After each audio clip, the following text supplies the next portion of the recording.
One of the questions that I often get asked when people discover that I love reading the Bible is this question: Gareth, why does the God revealed in the Old Testament seem so radically different from the God we see in the New Testament? And underlying this question is that common assumption that when you look at the God of the Old Testament, we see a God who's distant and unapproachable, who lays down archaic rules and restricts people's lives, and who's a little bit too trigger happy when it comes to violence and judgment.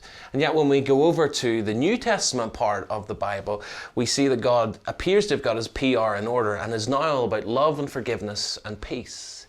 So isn't there just this glaring contradiction in the Bible when it comes to what God is really like? So much so that we should either just scrap the Old Testament as an awkward first draft, or maybe this is just evidence of human ideas of God evolving over the centuries and the Bible's just a work of human imaginings.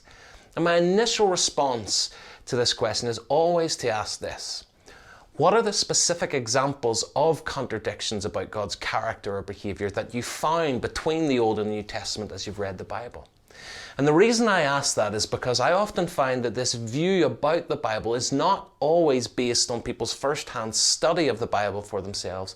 It's often just an evaluation that's caught from comments and caricatures of other people, or it's just informed by a single cherry-picked snapshot of an incident in the Bible rather than the whole panorama of the book.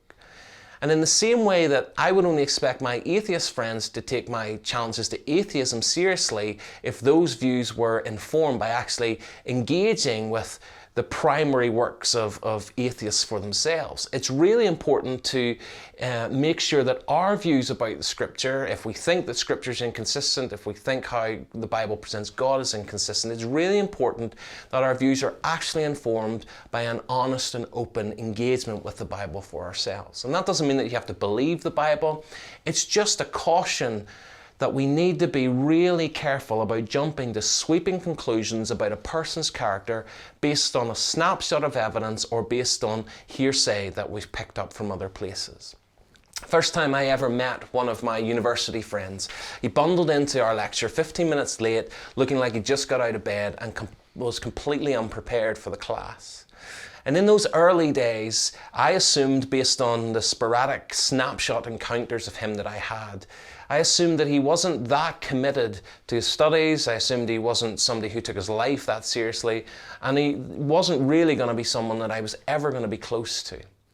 But in later years at university, we began to play football together, and I began to see him more frequently and get to know him on a more broader basis. And based on that fuller picture of him, my opinion of his character completely changed. I even found that my early assumptions about him weren't fair at all. My snap judgments of him as lazy and lacking commitment were actually unfounded when I discovered that there was a broader context of explanation for his lateness to class. He had to work a job to pay his rent on the other side of the city. He didn't drive, and his shift only finished 30 minutes before class started. So of course he was late. Today, we're best friends, but the point is, if I'd let my initial uninformed sweeping judgment of his character be as far as I went with him, I'd have never discovered that this person was actually totally different than I initially assumed, and I'd have missed out on years of quality friendship. And perhaps it might be the same when it comes to our view of the God of the Bible. When we take the time to inform our opinions with the honest evidence of engaging with the text for ourselves, we might discover that our initial assumptions about God's character are unfounded.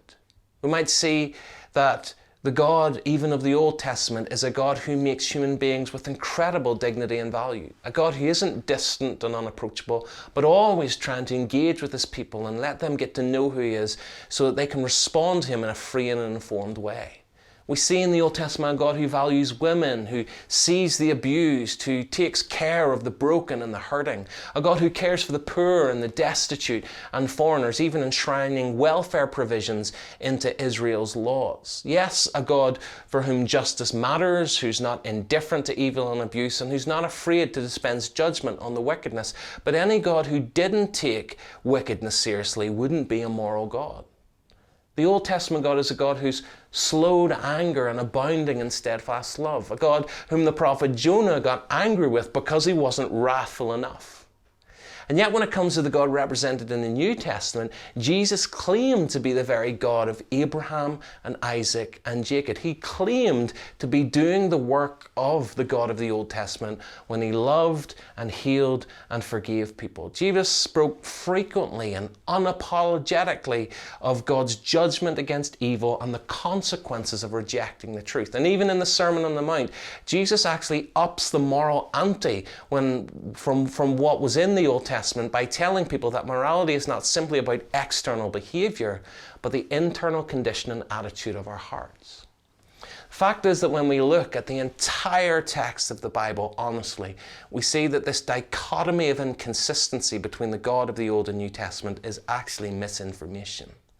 The reality is that God's character, his ways, and his moral vision is very consistent across the pages of the Bible. So why not take a look for yourself before you write the Bible and the God it speaks of off?